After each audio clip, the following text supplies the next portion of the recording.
South Africa ನಡುವಿನ 7ನೇ test ಪಂದ್ಯ ಸದ್ಯ ಗುವಾಹಟಿಯಲ್ಲಿ ನಡೀತಾ ಇದೆ. ಮಸ್ಟ್ ಅಂಡ್ ಶುಡ್ ಭಾರತ ಈ ಪಂದ್ಯವನ್ನ ಗೆಲ್ಲಲೇಬೇಕಿದೆ.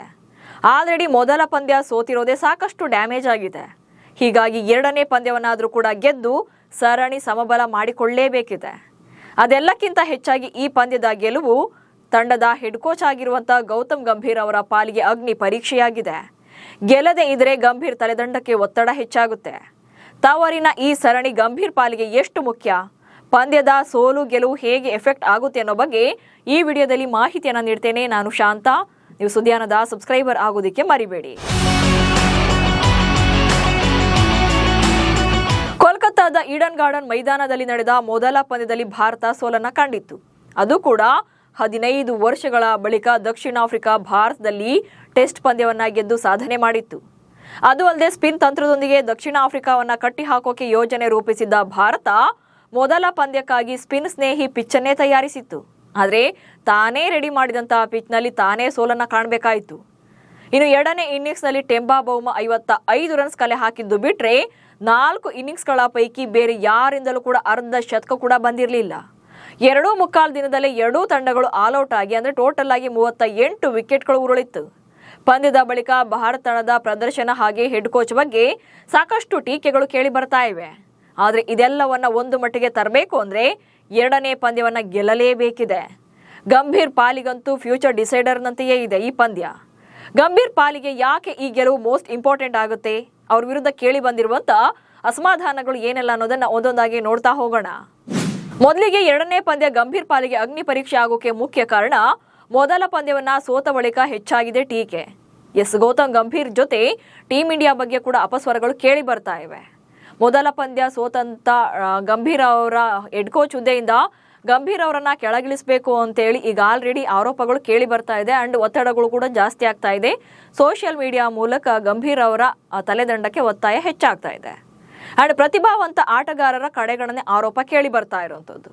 ಈಗ ಆಲ್ರೆಡಿ ಗಂಭೀರ್ ಅವರು ನಾವು ಸ್ಟಾರ್ಡಮ್ ಅನ್ನ ಕಂಟಿನ್ಯೂ ಮಾಡಲ್ಲ, ಇಲ್ಲಿ ಆಟಗಾರರಿಗೆ ಮಾತ್ರ ಅವಕಾಶ ಕೊಡ್ತೇನೆ, ಅದರಲ್ಲೂ ಕೂಡ ಯಂಗ್ಸ್ಟರ್ಸ್ಗೆ ಮಾತ್ರ ಚಾನ್ಸ್ ಅಂತೇಳಿ ಹೇಳ್ಕೊಂಡು ಅವರು ಟೀಮ್ ಇಂಡಿಯಾದ ಹೆಡ್ ಕೋಚ್ ಆಗಿದ್ರು.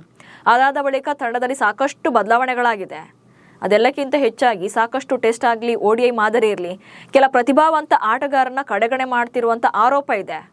ಸೊ ಅದರಲ್ಲೂ ಕೂಡ ಋತುರಾಜ್ ಗಾಯಕ್ವಾಡ್ ಇರ್ಬೋದು, ಅದರಲ್ಲೂ ಟೆಸ್ಟ್ ಅಂತ ಬಂದಾಗ ಸರ್ಫರಾಜ್ ಖಾನ್ ಇರ್ಬೋದು, ಕರುಣ್ ನಾಯರ್ ಇರ್ಬೋದು. ಸೊ ಇವರನ್ನೆಲ್ಲ ಕೈ ಬಿಟ್ಟಿರೋದು ಕೂಡ ಆಕ್ರೋಶಕ್ಕೆ ಕಾರಣ ಆಗಿದೆ. ಸೊ ಇದನ್ನೆಲ್ಲ ಸರಿದೂಗಿಸಲೇಬೇಕು ಅಂತಂದ್ರೆ ಪಂದ್ಯವನ್ನ ಗೆದ್ದಾಗ ಮಾತ್ರನೇ ಇದೊಂದು ಬ್ಯಾಲೆನ್ಸ್ ಆಗುತ್ತೆ. ಹೀಗಾಗಿ ಪ್ರತಿಭಾವಂತ ಆಟಗಾರರ ಕಡೆಗಣನೆ ಆರೋಪವನ್ನ ತಳ್ಳಿ ಹಾಕಬೇಕು ಅಂದ್ರೆ ಪಂದ್ಯವನ್ನ ಗೆಲ್ಲಲೇಬೇಕಿದೆ. ಅಂಡ್ ಗಂಭೀರ್ ಅವರ ಮೇಲಿರುವಂತ ಪ್ರಮುಖವಾದ ಆರೋಪ ಅಂದ್ರೆ ತಂಡದ ಬ್ಯಾಟಿಂಗ್ ಆರ್ಡರ್ನ ಪ್ರಯೋಗ ಮಾಡ್ತಾ ಇರೋದು. ಸೊ ಅಲ್ಲಿ ನೀವು ನೋಡ್ತಾ ಇರ್ಬೋದು, ODI ಇರಲಿ, T20 ಇರಲಿ ಅಥವಾ ಟೆಸ್ಟ್ ಇರಲಿ, ಗಂಭೀರ್ ಅವರು ಹೆಡ್ ಕೋಚ್ ಆದ್ಮೇಲೆ ತಂಡದ ಬ್ಯಾಟಿಂಗ್ ಆರ್ಡರ್ನಲ್ಲಿ ಸಾಕಷ್ಟು ವೇರಿಯೇಷನ್ಸ್ ಆಗಿದೆ. ಇವನ್ ಮೊದಲ ಪಂದ್ಯದಲ್ಲಿ ನೋಡಿದಾಗಲೂ ಕೂಡ ವಾಷಿಂಗ್ಟನ್ ಸುಂದರ್ಗೆ ನಂಬರ್ 3 ಸ್ಲಾಟ್ನಲ್ಲಿ ಬ್ಯಾಟಿಂಗ್ ಅನ್ನ ಮಾಡೋಕೆ ಅವಕಾಶವನ್ನ ಮಾಡಿಕೊಡ್ತಾರೆ. ಸೊ ಇದು ಕೂಡ ಆಕ್ರೋಶಕ್ಕೆ ಕಾರಣ ಆಗಿತ್ತು. ಅವರು ನಂಬರ್ 3 ನಲ್ಲಿ ಬರುವಂತ ಆಟಗಾರನೇ ಅಲ್ಲ ಅಂತ R ಅಶ್ವಿನ್ ಕೂಡ ಹೇಳಿದ್ರು. ಸೊ ಇಲ್ಲಿ ಬ್ಯಾಟಿಂಗ್ ಆರ್ಡರ್ ಪ್ರಯೋಗದ ವಿರುದ್ಧ ಸಿಟ್ಟು ಬರ್ತಾ ಇರೋದ್ರಿಂದ ತುಂಬಾನೇ ಕೇರ್ಫುಲ್ ಆಗಿ ಪಂದ್ಯವನ್ನ ನೋಡಬೇಕಾಗುತ್ತೆ ಗಂಭೀರ್ ಅವರು. ಅಂಡ್ ಮಾಜಿ ಕ್ರಿಕೆಟಿಗರಾದಂಥ ಸುನಿಲ್ ಗವಾಸ್ಕರ್ ಇರ್ಬೋದು, ಇರ್ಫಾನ್ ಪಠಾಣ್ ಇರ್ಬೋದು ಅಥವಾ ಹರ್ಭಜನ್ ಸಿಂಗ್ ಇರ್ಬೋದು. ಸೊ ಮೊದಲ ಟೆಸ್ಟ್ ಪಂದ್ಯವನ್ನ ಸೋತಾಗ ಅಸಮಾಧಾನ ವ್ಯಕ್ತಪಡಿಸಿದ್ದಾರೆ. ಸೊ ಹೀಗಾಗಿ ಇದನ್ನು ಕೂಡ ತಿದ್ಕೊಳ್ಬೇಕಾಗುತ್ತೆ. ಅಂಡ್ ತವರಿನಲ್ಲಿ ದಶಕದ ಬಳಿಕ ಹೀನಾಯ ಸೋಲುಗಳು.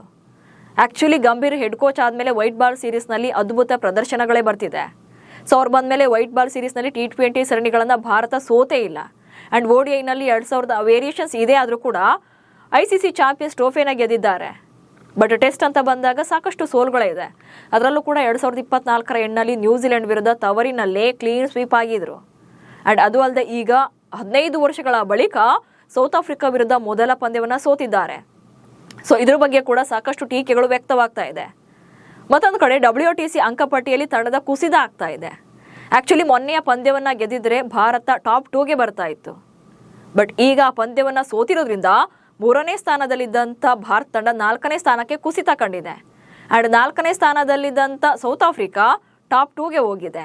ಸೊ ಇಲ್ಲೇ ಗೊತ್ತಾಗುತ್ತೆ ಒಂದೊಂದು ಪಂದ್ಯದ ರಿಸಲ್ಟ್ ಎಷ್ಟು ವೇರಿಯೇಷನ್ಸ್ ಆಗುತ್ತೆ ಅಂತ. ಸೊ ಆಸ್ಟ್ರೇಲಿಯಾ ಮೊದಲ ಸ್ಥಾನದಲ್ಲಿದೆ.